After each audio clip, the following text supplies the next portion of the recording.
मेरे प्रिय दर्शकों और राष्ट्र के निर्माताओं, आप सभी को मेरा सादर अभिनंदन।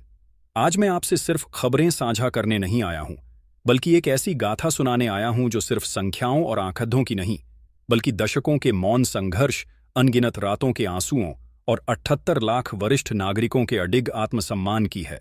यह कहानी सिर्फ पैसों की नहीं, यह उस वादे की है जो एक राष्ट्र अपने उन बुजुर्गों से करता है जिन्होंने अपनी जवानी की ऊर्जा से इसकी नींव को सींचा। दिल्ली की सियासी गलियारों में, जहां हर दिन नई हलचल होती है और पुरानी शांत हो जाती है, पिछले कुछ हफ्तों से एक ऐसी अदृश्य सुनामी ने आकार लेना शुरू कर दिया था जिसकी आहट ने प्रधानमंत्री कार्यालय तक को चौंका दिया। यह किसी राजनीतिक विरोधी की चाल नहीं थी, बल्कि यह 78 लाख पेंशन धारकों के सब्र का वो बांध था जो टूटने की कगार पर था। यह एक अंतिम चेतावनी थी, एक ऐसा अल्टीमेटम जिसने देश की प्रशासनिक और राजनीतिक व्यवस्था के भीतर एक नैतिक भूकंप ला दिया। इस भूकंप ने सरकार की सबसे मजबूत नींव को भी हिलाकर रख दिया। सरकार की सबसे गोपनीय और कुशल खुफिया एजेंसियों ने इस मामले की गंभीरता को किसी भी अन्य खतरे से कम नहीं आंका। उन्होंने इस अल्टीमेटम के देशव्यापी असर, इसके सामाजिक ताने बाने पर पड़ने वाले प्रभाव और इसके राजनीतिक विस्फोट की क्षमता का एक अत्यंत सूक्ष्म और विस्तृत विश्लेषण करते हुए अपनी रिपोर्ट सीधे देश के शीर्षस्थ नेतृत्व की मेज पर पहुंचा दी थी। उस गोपनीय फाइल में केवल आंकड़े और ग्राफ नहीं थे, वे उन लाखों बेबस और लाचार हो चुकी आंखों की दर्द भरी कहानियों का दस्तावेज थे, जो हर महीने अपने बैंक खाते में आने वाली 1000 या 2000 रुपये की हास्यास्पद पेंशन राशि को देखती हैं और बढ़ती हुई महंगाई के दानव के सामने खुद को और भी अकेला और पराजित महसूस करती हैं। रिपोर्ट में साफ साफ लिखा था कि यह केवल एक आर्थिक मांग का आंदोलन नहीं, बल्कि यह एक नैतिक संकट का रूप ले चुका है जो सरकार की छवि पर एक अमिट दाग लगा सकता है। इस चेतावनी के बाद दिल्ली के शक्ति केंद्र में जो घटनाक्रम घटित हुआ, वह किसी भी राजनीतिक जासूसी उपन्यास की पटकथा को मात दे सकता है। इस कहानी का सबसे निर्णायक अध्याय उस दिन लिखा गया जब राष्ट्र के उन 78 लाख पेंशन धारकों के संघर्ष का सबसे बड़ा चेहरा, उनके विश्वास और उनकी अटूट इच्छा शक्ति के प्रतीक कमांडर अशोक रावत और भारत के गृह मंत्री श्री अमित शाह के बीच एक असाधारण रूप से लंबी और गहन बैठक हुई।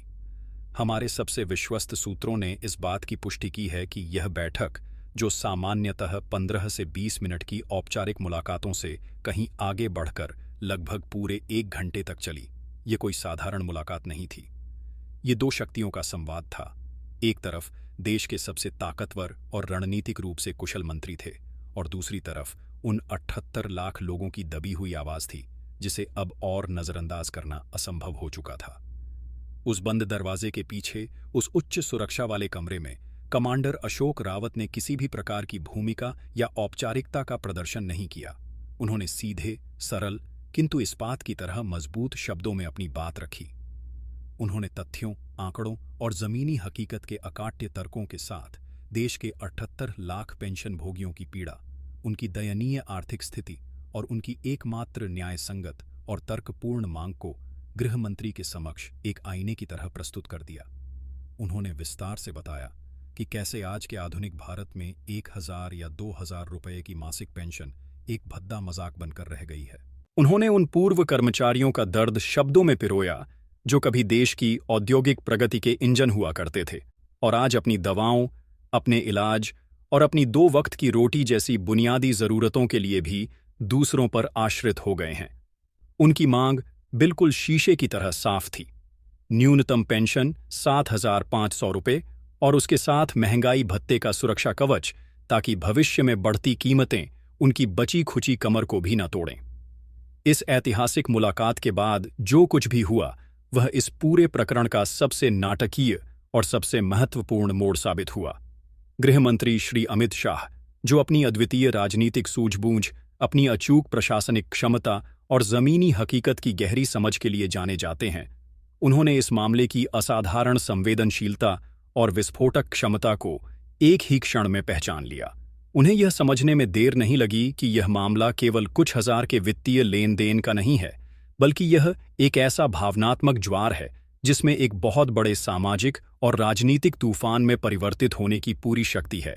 यह मुद्दा सीधे तौर पर उन करोड़ों मध्यम वर्गीय परिवारों की भावनाओं से जुड़ा था जिनके बुजुर्ग आज अपने ही घरों में अपमान और लाचारी का जीवन जीने के लिए मजबूर थे। उन्होंने एक पल भी गंवाए बिना प्रधानमंत्री श्री नरेंद्र मोदी से एक विशेष, तत्काल और अत्यंत गोपनीय बैठक का समय मांगा। हमारे सूत्रों के अनुसार इस मुलाकात को हर तरह की मीडिया और प्रशासनिक नज़रों से दूर रखा गया और इसमें केवल देश के 2 सर्वोच्च नेता ही मौजूद थे। इस बैठक में श्री अमित शाह ने प्रधानमंत्री के सामने पूरी स्थिति, जमीनी आक्रोश की सच्चाई और भविष्य में आने वाले राजनीतिक तूफानों की तस्वीर को बिना किसी लाग लपेट के पूरी स्पष्टता के साथ रख दिया।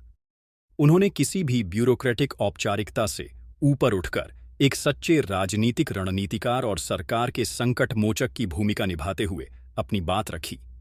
उनका पहला और सबसे शक्तिशाली तर्क था छवि का महासंकट। उन्होंने प्रधानमंत्री को यह समझाया कि देश के वरिष्ठ नागरिकों का अपने जीवन के अंतिम पड़ाव में अपने ही अधिकार के लिए इस तरह सड़कों पर उतरना और संघर्ष करना न केवल पार्टी और सरकार की उस गरीब, हितैषी और मातृपितृ भक्त वाली छवि को तार तार कर देगा, जिसे वर्षों की अथक मेहनत, अनगिनत जन कल्याणकारी योजनाओं और सबका साथ, सबका विकास के नारे के माध्यम से बड़ी मुश्किल से गढ़ा गया है। यह समाज में एक अत्यंत विषैला और नकारात्मक राजनीतिक संदेश प्रसारित करेगा। संदेश यह जाएगा कि जिस सरकार ने गरीबों के सिर पर छत दी, महिलाओं को सम्मान दिया, करोड़ों लोगों तक मुफ्त अनाज पहुंचाया, वही सरकार उन लोगों को भूल गई जिन्होंने अपनी पूरी जवानी इस देश के कारखानों और दफ्तरों में खपा दी। उनका दूसरा महत्वपूर्ण बिंदु था विपक्ष के लिए एक अजेय ब्रह्मास्त्र। उन्होंने यह स्पष्ट किया कि विपक्ष, जो पहले से ही सरकार को घेरने के लिए हर छोटे बड़े अवसर की घात में बैठा है, इस मुद्दे को लपकने में एक पल की भी देरी नहीं करेगा। विपक्ष इस संवेदनशील मुद्दे को एक ऐसे ब्रह्मास्त्र के रूप में इस्तेमाल करेगा जिसकी कोई भी राजनीतिक काट खोजना लगभग असंभव हो जाएगा। पूरे देश में सरकार को एक वरिष्ठ नागरिक विरोधी, हृदयहीन और संवेदनहीन सरकार के रूप में चित्रित किया जाएगा, और यह एक ऐसा धब्बा होगा जिसे भविष्य में किसी भी चुनावी वादे या योजना से धो पाना अत्यंत कठिन होगा। और उनका तीसरा सबसे निर्णायक और अंतिम तर्क था एकमात्र सम्मानजनक समाधान। श्री अमित शाह ने पूरी दृढ़ता और स्पष्टता के साथ यह सलाह दी कि अब किसी भी प्रकार के आश्वासनों, नई समितियों के गठन या अगली पिछली तारीखों का खेल खेलने का समय पूरी तरह समाप्त हो चुका है। अब और कोई कमेटी बनाने या किसी नई रिपोर्ट का महीनों तक इंतजार करने का विकल्प बचा ही नहीं है। इस मामले को और अधिक लटकाना या टालमटोल करना न केवल देश के लिए बल्कि सरकार और पार्टी के लिए भी आत्मघाती सिद्ध हो सकता है। इसीलिए बिना किसी भी प्रकार के विलंब के तत्काल प्रभाव से पेंशन में एक सम्मानजनक वृद्धि की घोषणा करना ही एकमात्र तार्किक, विवेकपूर्ण और सम्मानजनक समाधान है। इतना ही नहीं, उन्होंने इसके साथ एक ऐसी रणनीतिक चाल की भी सलाह दी जो किसी भी चतुर राजनीतिज्ञ को अचंभित कर दे। उन्होंने इस बात पर विशेष जोर दिया कि सरकार को यह ऐतिहासिक कदम किसी भी आंदोलन को बड़ा होने का अवसर दिए बिना, किसी भी बाहरी दबाव में आने का संकेत दिए बिना स्वयं अपनी इच्छा से एक बड़े दिल वाले शासक की तरह उठा लेना चाहिए, ताकि पूरे देश में और दुनिया में यह संदेश जाए कि सरकार ने यह निर्णय किसी के झुकाने या दबाव में नहीं, बल्कि अपनी अंतरात्मा की आवाज सुनकर, अपनी नैतिक जिम्मेदारी को समझते हुए और अपने वरिष्ठ नागरिकों के प्रति अपने असीम कर्तव्य और सम्मान के भाव से प्रेरित होकर लिया है। उन्होंने समझाया कि ऐसा करने से इसका एक अत्यंत सकारात्मक और शक्तिशाली संदेश पूरे देश में जाएगा और सरकार की नैतिक सत्ता और भी अधिक मजबूत होकर उभरेगी और विपक्ष के हाथ से यह मुद्दा हमेशा के लिए छीन जाएगा। और अब हम उस जानकारी के सबसे महत्वपूर्ण हिस्से पर आते हैं जिसका आपको, हमें और देश के करोड़ों परिवारों को सांसें रोककर इंतजार है। गृह मंत्री की इस तार्किक, रणनीतिक, भावुक और दृढ़ सलाह पर प्रधानमंत्री श्री नरेंद्र मोदी ने क्या निर्णय लिया? उनकी प्रतिक्रिया क्या थी? हमें जो अत्यंत विश्वसनीय और उच्चतम स्तर के सूत्रों से जानकारी मिली है, उसके अनुसार प्रधानमंत्री ने गृह मंत्री की पूरी बात को न केवल अत्यंत धैर्य, शांति और गंभीरता के साथ सुना, बल्कि उन्होंने यह स्पष्ट आश्वासन भी दिया कि वे उनकी सलाह और उनके विश्लेषण से अक्षरशः सहमत हैं। और इससे भी कई गुना बड़ी खबर यह है कि प्रधानमंत्री ने कथित तौर पर यह भी कहा कि इस दिशा में सारी आवश्यक तैयारी पर्दे के पीछे पहले ही पूरी कर ली गई है। जी हां, आपने बिल्कुल सही सुना। प्रधानमंत्री नरेंद्र मोदी ने यह स्वीकार किया है कि पेंशन वृद्धि का यह संवेदनशील मामला उनकी सरकार की सर्वोच्च प्राथमिकताओं में से एक रहा है और इसे अब किसी भी सूरत में टाला नहीं जाएगा। सरकार के भीतर इस पर काम किस स्तर तक पूरा हो चुका है, इसका प्रमाण आप इसी तथ्य से लगा सकते हैं कि संबंधित मंत्रालयों के बीच आवश्यक समन्वय स्थापित करने का कार्य युद्ध स्तर पर पूरा कर लिया गया है। वित्त मंत्रालय, श्रम मंत्रालय और कर्मचारी भविष्य निधि संगठन यानी ईपीएफओ के शीर्ष अधिकारियों के बीच इस विषय पर कई गोपनीय दौर की बैठकें हो चुकी हैं और एक साझा सहमति का मसौदा तैयार किया जा चुका है। इसकी पूरी वित्तीय रूपरेखा यानी फाइनेंशियल मॉडल तैयार कर लिया गया है। बढ़ी हुई पेंशन की सटीक गणना कैसे की जाएगी, उसके लिए हजारों करोड़ रुपए के अतिरिक्त वित्तीय संसाधन कहां से और कैसे जुटाए जाएंगे और उसके वितरण की पूरी तकनीकी प्रक्रिया की रूपरेखा को अंतिम रूप दे दिया गया है। हर एक छोटे बड़े पहलू पर, हर एक तकनीकी और वित्तीय चुनौती पर गहराई से विचार करके उसका व्यावहारिक समाधान पहले ही निकाल लिया गया है। प्रधानमंत्री ने यह साफ और स्पष्ट संकेत दिया है कि अब केवल सही समय और सही मंच से इसकी आधिकारिक घोषणा किया जाना ही शेष है।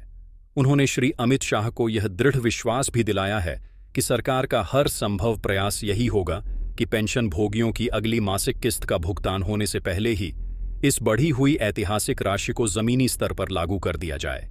इसका एक ही सीधा और स्पष्ट अर्थ निकलता है कि जिस 7,500 रुपये की सम्मानजनक राशि का आप वर्षों से एक सपने की तरह इंतजार कर रहे हैं, वह अब सिर्फ एक सपना या कोई दूर की कल्पना नहीं, बल्कि एक साकार होने वाली हकीकत के बिल्कुल दरवाजे पर खड़ी है। प्रधानमंत्री नरेंद्र मोदी द्वारा पर्दे के पीछे की गई यह पूरी तैयारी यह दर्शाती है कि सरकार अब इस मुद्दे को और अधिक खींचने या टालने के मूड में बिल्कुल नहीं है। आपका दशकों का संघर्ष, आपकी तपस्या, आपका अनुशासनबद्ध धैर्य और कमांडर अशोक रावत का निस्वार्थ और अथक नेतृत्व अब अपना वह निर्णायक रंग लाने वाला है जिसकी प्रतीक्षा में आपकी आंखें पत्थर आ गई थीं। इस पूरी कवायद को, इस पूरी विशाल तैयारी को अंतिम और आधिकारिक रूप देने का मंच भी लगभग तय हो चुका है। प्रधानमंत्री नरेंद्र मोदी की अध्यक्षता में केंद्रीय कैबिनेट की एक अति महत्वपूर्ण बैठक बहुत जल्द आयोजित होने वाली है। आपको याद होगा कि प्रधानमंत्री मोदी अपने तीसरे कार्यकाल में अत्यंत तीव्र गति और निर्णायक क्षमता के साथ एक के बाद एक बड़े और साहसिक फैसले ले रहे हैं। हाल ही में चाहे वह पहलगाम में हुए आतंकवादी हमले के जवाब में सीमा पार चलाया गया ऑपरेशन सुंदरबन हो या फिर अन्य महत्वपूर्ण प्रशासनिक और आर्थिक सुधारों से जुड़े निर्णय, सरकार ने अपनी निर्णायक क्षमता का स्पष्ट प्रदर्शन किया है। अब देश के तमाम बड़े राजनीतिक विश्लेषकों, सभी मीडिया घरानों और सबसे बढ़कर आप जैसे करोड़ों वरिष्ठ नागरिकों और उनके परिवारों की निगाहें इसी आगामी केंद्रीय कैबिनेट की बैठक पर आकर टिक गई हैं। यह बैठक केवल एक सामान्य साप्ताहिक बैठक नहीं होगी। यह आपके दशकों लंबे इंतजार को समाप्त करने का एक ऐतिहासिक मंच सिद्ध हो सकती है। इस बात की पूरी और प्रबल संभावना है कि इसी बैठक के एजेंडे में ईपीएस पेंशन धारकों के पक्ष में वह ऐतिहासिक निर्णय शामिल होगा जिसकी आप वर्षों से प्रतीक्षा कर रहे हैं। कैबिनेट की अंतिम मुहर लगने के बाद इसे लागू करने की प्रक्रिया मात्र एक सरकारी औपचारिकता रह जाएगी और आपकी बढ़ी हुई पेंशन की राशि यानी 7,500 रुपये के साथ महंगाई भत्ता सीधे आपके बैंक खातों में आने का मार्ग पूरी तरह से खुल जाएगा। यह उम्मीद इसलिए भी अत्यधिक प्रबल है क्योंकि सरकार अपने तीसरे कार्यकाल के शुरुआती 100 दिनों में ही समाज के हर वर्ग को और विशेषकर उस वर्ग को जिसने अपना पूरा जीवन इस राष्ट्र की सेवा में समर्पित कर दिया, एक बड़ा और सकारात्मक संदेश देना चाहती है और देश के 78 लाख वरिष्ठ नागरिकों को एक सम्मानजनक और आत्मनिर्भर जीवन देने से बड़ा और शक्तिशाली सकारात्मक संदेश भला और क्या हो सकता है। यह एक ऐसा फैसला होगा जो न केवल आपको आर्थिक रूप से मजबूत और स्वतंत्र बनाएगा, बल्कि सरकार की छवि को भी नई नैतिक ऊंचाइयों पर स्थापित करेगा। तो मेरे तमाम सम्मानित बुजुर्गों, अभिभावकों और पेंशनधारक बंधुओं, आज का यह विशेष प्रसारण इसी प्रबल आशा, इसी अटूट विश्वास और इसी लगभग निश्चित हो चुकी सूचना के साथ समाप्त होता है कि आपकी विजय अब आपसे दूर नहीं है। अंदर खाने जो गतिविधियां चल रही हैं, जो उच्चतम स्तर पर बैठकें हुई हैं और जो दृढ़ आश्वासन दिए गए हैं, वे सभी केवल एक ही दिशा में संकेत कर रहे हैं, आपकी निश्चित और शानदार विजय की दिशा में। 1,000 रुपये के अपमान भरे जीवन से मुक्ति और 7,500 रुपये के साथ महंगाई भत्ते के सम्मानजनक जीवन का सूर्योदय अब आपके द्वार पर दस्तक दे रहा है।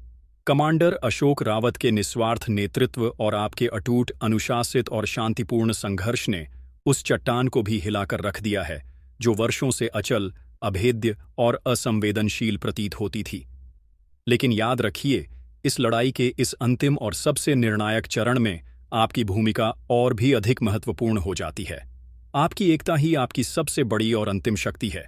इसीलिए इस वीडियो को इतना फैलाइए, इसे हर व्हाट्सएप ग्रुप, हर फेसबुक पेज और हर सोशल मीडिया प्लेटफॉर्म पर साझा कीजिए, ताकि सरकार पर यह सकारात्मक दबाव लगातार बना रहे कि वे अपने वादे से और अपने निर्णय से पीछे न हटें। चैनल को सब्सक्राइब करना और वीडियो को लाइक करना केवल एक बटन दबाना नहीं है, यह इस महायज्ञ में आपकी एक डिजिटल आहुति है।